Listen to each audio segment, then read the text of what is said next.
E aí, gente, tudo certo? Hoje vamos continuar então aqueles nossos papos sobre o capítulo 2 de cargas em circuitos trifásicos. E hoje a nossa conversa fica restrita às situações das cargas desequilibradas. Beleza? Vamos começar então. O assunto desse vídeo de hoje é verificarmos o procedimento necessário para calcularmos as tensões e correntes nos circuitos desequilibrados. Importante a gente deixar claro que, apesar do título, o tópico que vamos abordar aqui não vai trabalhar com fontes desequilibradas. Só veremos as situações onde as cargas são desequilibradas, mantendo a fonte com as três tensões de mesmos módulos e defasadas de 120 graus entre si, beleza? A análise dessas cargas desequilibradas vai ser dividida em três tipos, em três etapas, cada uma com as suas particularidades. Primeiro, a gente aborda a carga desequilibrada conectada em delta, ou triângulo, né, tanto faz. Em seguida, a carga desequilibrada vai estar conectada em estrela e receberá 4 condutores do sistema de fornecimento de energia. E, finalmente, a gente encerra essa conversa com as cargas desequilibradas conectadas de novo em estrela, porém recebendo somente 3 condutores. Vamos começar então. Recordando de maneira inicial o modo como fizemos com as cargas equilibradas, eu vou trazer alguns slides que já usamos nas aulas anteriores para a gente relembrar o procedimento, ok? É sempre necessário que sejam identificadas as tensões de fase na carga, não importa se a sua configuração é estrela ou delta. Se o enunciado não trouxer de pronto essas tensões, a gente precisa calcular com base nos conceitos do capítulo 1, que eu acho que todo mundo lembra, né? Depois, no segundo passo, é necessário dividir cada uma dessas tensões de fase do passo 1 pela impedância correspondente, calculando as três correntes de fase. E aqui a gente percebe que essas três correntes de fase calculadas possuem o mesmo módulo e são defasadas de 120 graus umas das outras. Com as tensões e correntes de fase, em seguida é possível calcular as correntes de linha de duas formas diferentes. Se a carga estiver em estrela, as correntes de linha são iguais às de fase, não exigindo cálculo adicional nenhum. E nas cargas em delta, temos as relações mostradas nas aulas anteriores, onde os módulos são multiplicados por raiz de 3 e os ângulos defasados de mais ou menos 30 graus, dependendo da sequência de fases. Da mesma forma, nós percebemos que essas correntes de linha também têm os mesmos módulos e defasagens de 120 graus entre cada fase. Com essas tensões todas e correntes todas, é possível, no quarto passo do procedimento, construirmos o diagrama fasorial completo para o circuito analisado. Se recordarmos com cuidado cada uma dessas deduções, podemos perceber que em circuitos desequilibrados, esse cálculo das correntes de linha a partir das correntes de fase nas cargas em delta não vai poder mais ser utilizado. Essa fórmula foi obtida a partir da situação onde todas as correntes de fase possuem o mesmo módulo e defasagem de 120 graus entre si, e essa realidade é restrita aos circuitos completamente equilibrados. Quem não se lembra da dedução dessa fórmula, vale a pena voltar nos vídeos anteriores e dar uma conferida, tá certo? Então, gente, com essas relações entre correntes e tensões, que são todas de mesmo módulo e defasadas de 120 graus entre cada fase, nós chegamos a estudar um método chamado de método do circuito monofásico equivalente, que definia alguns passos para a gente realizar a análise de um circuito trifásico através de uma simplificação que consiste na representação de apenas uma das fases, por exemplo, a fase A desse circuito que está aí desenhado. Conforme nós vimos anteriormente, caso façamos a divisão da tensão de fase VAN pela impedância da carga, encontramos essa corrente desejada, a corrente desse circuito monofásico, chamada ali de IAN. Com os conhecimentos dos slides anteriores, para encontrar IBN e ICN, nós não vamos aplicar essa mesma fórmula aos outros circuitos monofásicos equivalentes, mas vamos aproveitar que a gente sabe que as correntes são iguais em módulo e defasadas de 120 graus para encontrar essas outras duas.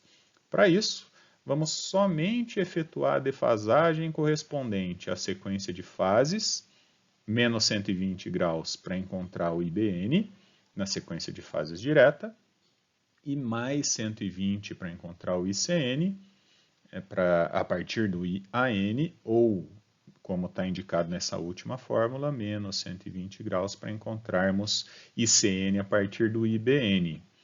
Essas fórmulas, essas defasagens valem para a sequência de fases direta, sendo que em qualquer outra situação de sequência de fases inversa, basta trocarmos os sinais dessas defasagens aí. Assim, os cálculos que foram feitos somente para o IAN, somente utilizando o circuito monofásico relativo à fase A, fica restrito tudo a apenas uma fase, com o restante delas sendo analisado apenas levando em conta a defasagem entre as grandezas. A gente não pode esquecer da necessidade, da obrigação, que para usar o circuito monofásico equivalente, tanto a fonte quanto a carga precisam ser equilibradas e estarem conectadas em estrela. Quando isso não for obedecido, é necessário que a gente faça as conversões para se adaptar a essa situação. Converter fonte de delta para estrela consiste em aplicarmos as fórmulas de conversão de tensões de fase para tensão de linha e vice-versa do capítulo 1. E converter a carga de delta para estrela, basta que façamos a divisão do seu módulo por 3, conforme foi visto em aulas anteriores. Tendo alguma dúvida, recomendo mais uma vez que voltem aos vídeos anteriores e deem uma checada nas discussões que nós fizemos lá. Tudo bem?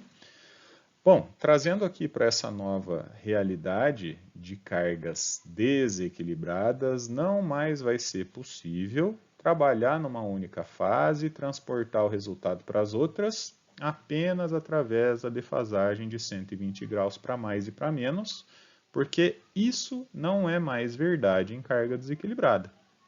As correntes de cada fase devem ser encontradas através da lei de Ohm, conhecendo cada tensão de fase e dividindo-as pela sua impedância correspondente. Agora sim, quando essas cargas então forem desequilibradas, vamos dar uma olhada no que precisa então ser adaptado de forma mais direta, mais assertiva, porque nessa situação não podemos mais utilizar essa igualdade de módulos e a simples defasagem de 120 graus entre os ângulos de fase das correntes. Vamos lá? Vamos começar dando uma olhada em quais são os ajustes que a gente precisa fazer no cálculo de um circuito que tem uma carga desequilibrada ligada em delta. A primeira constatação que a gente mantém da situação de cargas equilibradas é que ainda persiste a igualdade entre as tensões de linha e as tensões de fase na carga. Assim, continua valendo EAB igual a VAB, EBC com VBC e SA com VCA.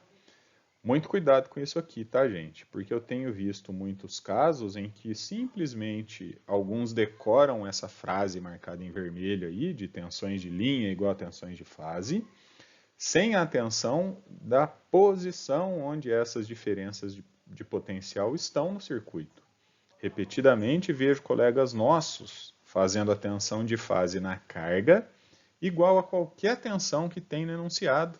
E aí simplesmente usa a lei de Ohm, divide por uma impedância qualquer e acha as correntes. E isso não pode ser feito. A gente pode perceber, inclusive nessa figura, que quando é conhecida, por exemplo, a tensão EAN, tensão de fase nesse gerador conectado em estrela, é necessário fazermos essa conversão de tensão de fase na estrela para uma tensão de linha, que nesse caso nós vimos que a tensão resultante à tensão de linha é AB, utilizando aquelas relações estudadas no capítulo 1 e comentadas aqui agora há pouquinho.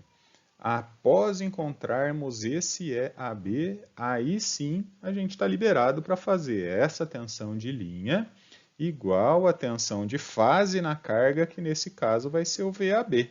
Como não há impedância nenhuma entre os condutores de linha e os terminais da carga, aquele EAB na linha é igual ao VAB da carga.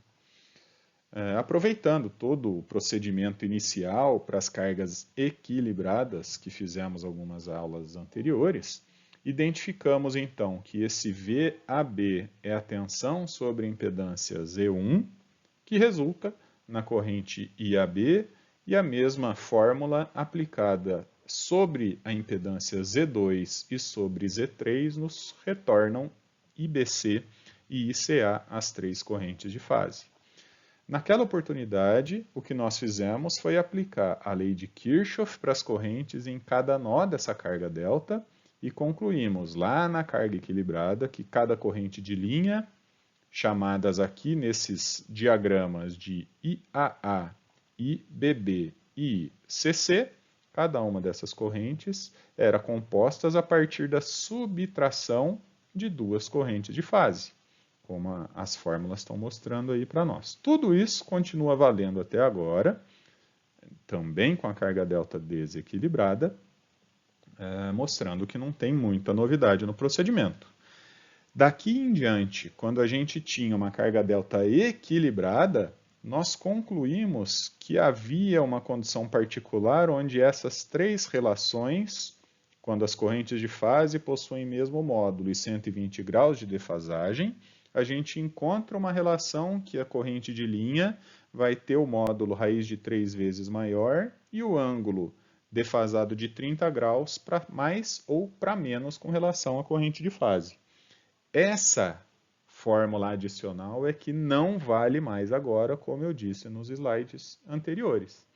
Módulo raiz de 3 vezes maior só vale para a situação de carga equilibrada, do mesmo jeito que a defasagem de 30 graus entre corrente de linha e corrente de fase. Agora, a gente precisa parar o nosso procedimento, o nosso desenvolvimento aqui na aplicação da lei de Kirchhoff e, com isso, a gente resolve o problema que é analisar esse circuito, calcular as correntes e tensões em cima dessa carga delta.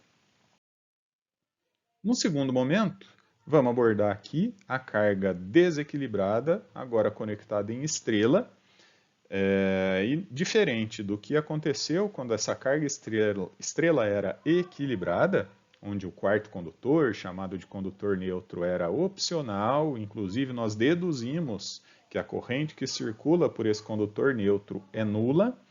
Aqui a gente tem uma grande influência desse cara e ele não pode ser opcional não.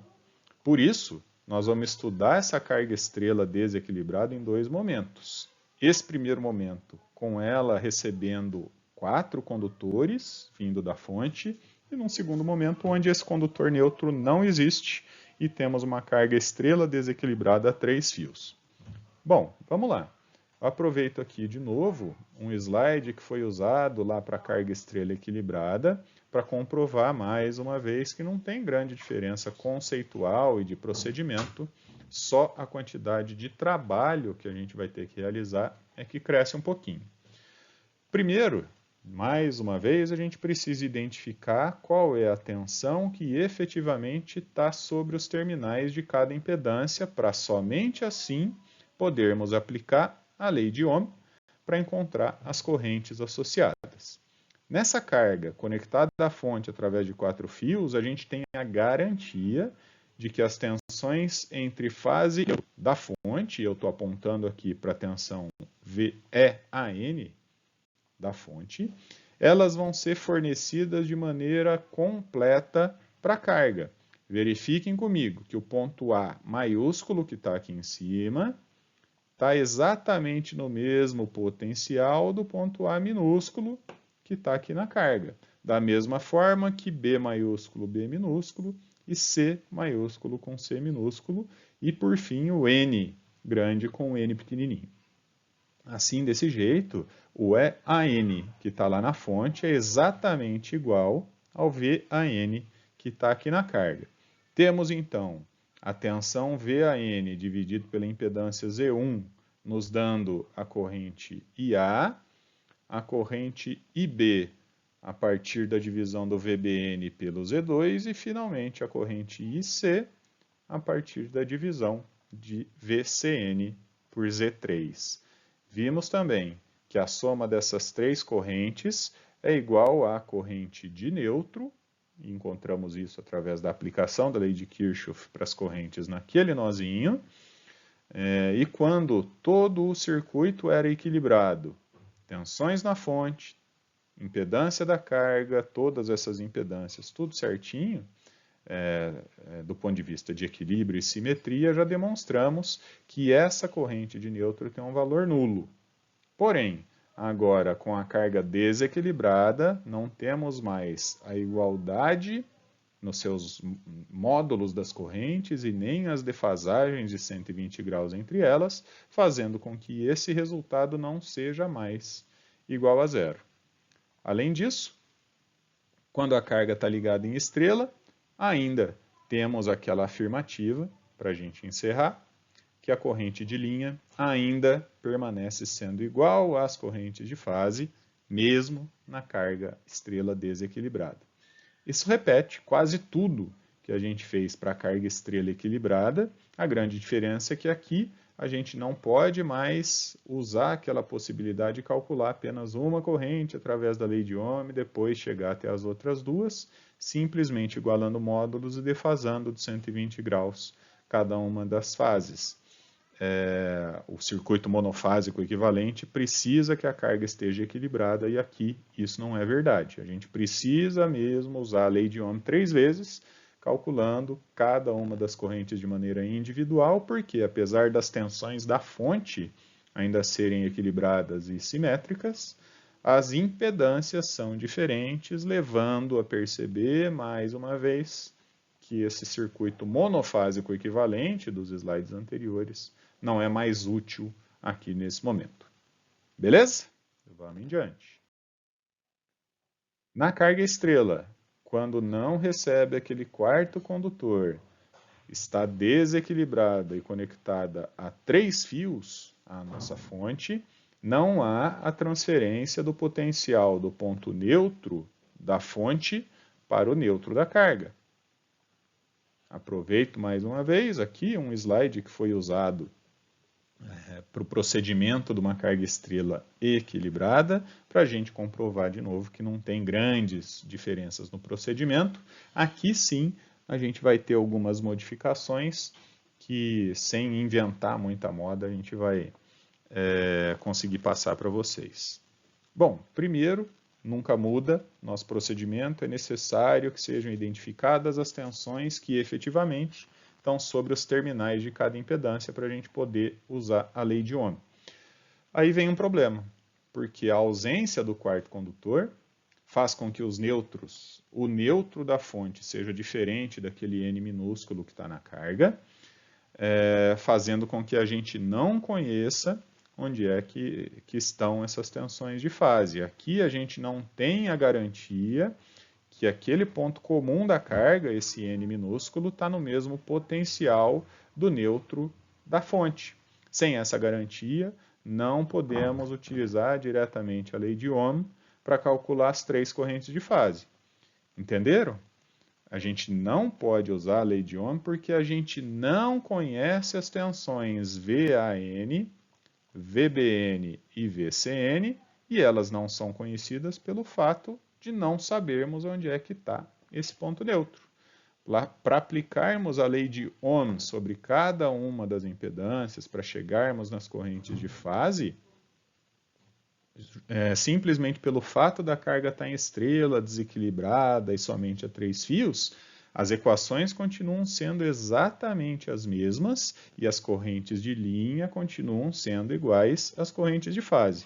O problema é que nós não conhecemos as tensões de fase para aplicar na lei de Ohm. E aí, como é que a gente faz? Bom, uma possibilidade que alguns já devem ter enxergado é a utilização daqueles métodos tradicionais de solução de circuito que a gente já conhece. Para isso eu vou mostrar aqui um desenvolvimento utilizando o método das malhas mas já deixo aberto aí para vocês escolherem qualquer outro método, por exemplo, o nodal, que claramente é uma opção que vocês podem utilizar. Para usar o método das malhas, eu vou isolar só a parte que nos interessa, que é a parte da carga desequilibrada, para equacionarmos essas três malhas que estão indicadas aí.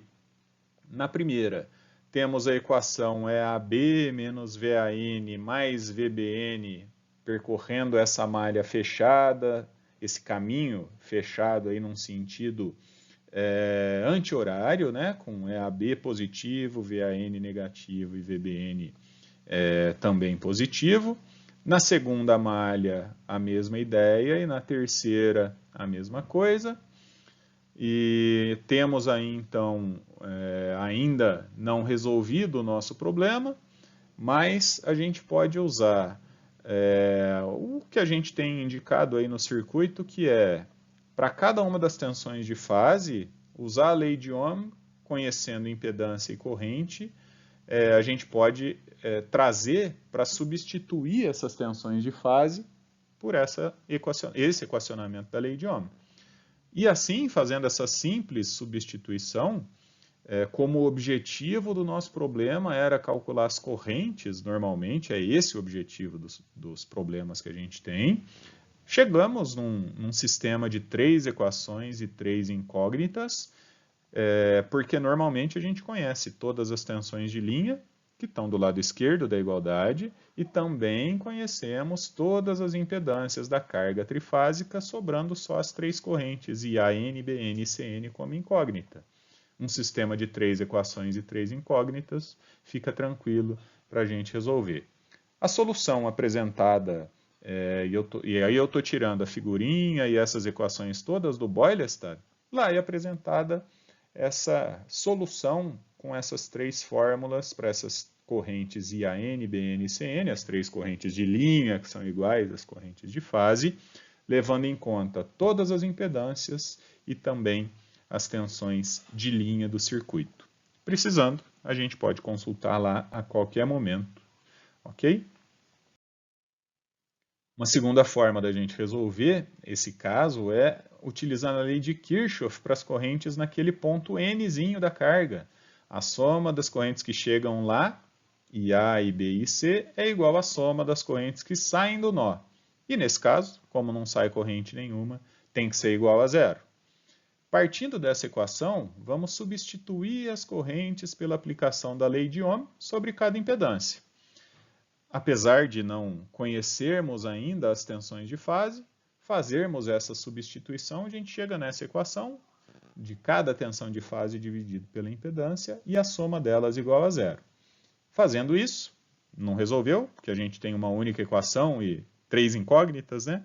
Está na mesma situação que a gente encontrou na aplicação do método das malhas anteriormente.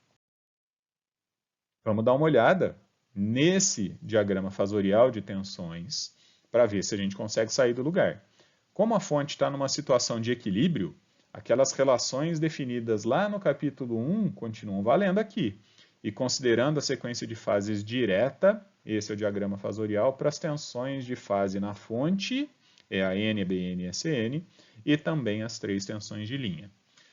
Com o desequilíbrio das impedâncias da carga, o ponto Nzinho, que não vamos nem chamar mais de neutro da carga, vamos começar a chamar de ponto comum para não confundirmos mais com o neutro da fonte, esse Nzinho não aparece mais no centro geométrico desse triângulo, onde está o N maiúsculo, que é o centro pelo fato da fonte estar em equilíbrio, mas pode estar em qualquer lugar dentro desse triângulo aí. Será que ele está aqui? Aqui? Ou aqui? Tem aqui também? Ou aqui? Aqui? Bom, não sei. A gente precisa encontrar e só uma análise completa desse circuito vai nos permitir responder onde é que está esse ponto neutro. Temos então, tirando esse pedacinho do nosso diagrama fasorial que está ali do lado, somente com a tensão a N da fonte e o novo ponto comum, um Nzinho qualquer indicado ali, que é o ponto comum da carga desequilibrada. Aqui a gente pode acrescentar ainda as tensões E, N para N, que representa a tensão de deslocamento do neutro para o ponto comum da carga desequilibrada, e também a tensão entre a fase A e o ponto comum, que como não temos nenhuma impedância significativa nos condutores de linha, esse ponto A maiúsculo está no mesmo potencial do A minúsculo da carga, e dessa forma, essa é a própria tensão de fase sobre a impedância Z1 que nós estamos procurando. Desse triângulo, a lei de Kirchhoff para as tensões nos permite concluir que a tensão da fonte EAN é igual à soma das tensões do deslocamento do neutro com a de fase na carga. Trazendo só essa última descoberta para a continuação daquele desenvolvimento anterior, eu aproveito para trazer uma extrapolação da análise feita para a fase A, também colocando os resultados caso repetíssemos a mesma análise para as fases B e C. Esses resultados vão contribuir no sentido de reduzir os termos desconhecidos na equação anterior. Como? Se levarmos o VAN lá para cima, depois o VBN e também o VCN, teremos agora a equação com as tensões de fase do gerador, que está em estrela, e a tensão de deslocamento do neutro. Essas são conhecidas as tensões da fonte e também são conhecidas as impedâncias da nossa carga. Nos resta somente como incógnita a tensão do deslocamento do neutro, o VNN, que pode ser isolada, nos permitindo chegar nessa equação, agora a equação final. Derivada, então, a tensão de deslocamento do neutro é resultante de uma combinação de tensões fase neutro do gerador em estrela com as impedâncias da carga. Agora, como esse deslocamento do neutro está conhecido, a gente só precisa observar o caminho que foi percorrido nesse desenvolvimento aqui desse slide e vamos poder perceber que o início de tudo foi a aplicação da lei de Ohm sobre as impedâncias para calcular essas correntes IA, IB e IC. Assim, agora com o deslocamento do neutro conhecido, a gente pode calcular a verdadeira tensão de fase em cada impedância, que divididas pelas respectivas impedâncias vão resultar nas correntes de linha tão desejadas nesse problema. Então a gente fica com as três correntes de linha, IA, IB e IC, indicadas nesse slide, sendo calculadas através da tensão de fase dividida por cada impedância. E essa tensão de fase pode ser encontrada utilizando tensão fase neutro do gerador subtraída do deslocamento de neutro, calculada através do procedimento dos slides anteriores. Sendo que o problema lembrando que o problema é cálculo das correntes a partir dessas condições passadas no enunciado, que geralmente vem as tensões, ou de fase no gerador, ou tensões de linha, e as impedâncias desequilibradas, a gente precisa calcular a corrente. Está aí essa segunda possibilidade da gente usar. Então, o método das malhas é uma primeira, deslocamento do neutro, a segunda forma da gente calcular as correntes de linha numa carga estrela desequilibrada a 3 fios. A gente encerra por aqui essa nossa abordagem teórica das cargas desequilibradas. No nosso próximo encontro virtual, vamos resolver alguns exemplos para circuitos envolvendo essas cargas desequilibradas, além de propor alguns problemas para que vocês pensem e resolvam junto comigo. Tudo bem? Aguardo vocês no nosso próximo encontro. Um abraço para todo mundo e permaneçam se cuidando, ok? Até mais!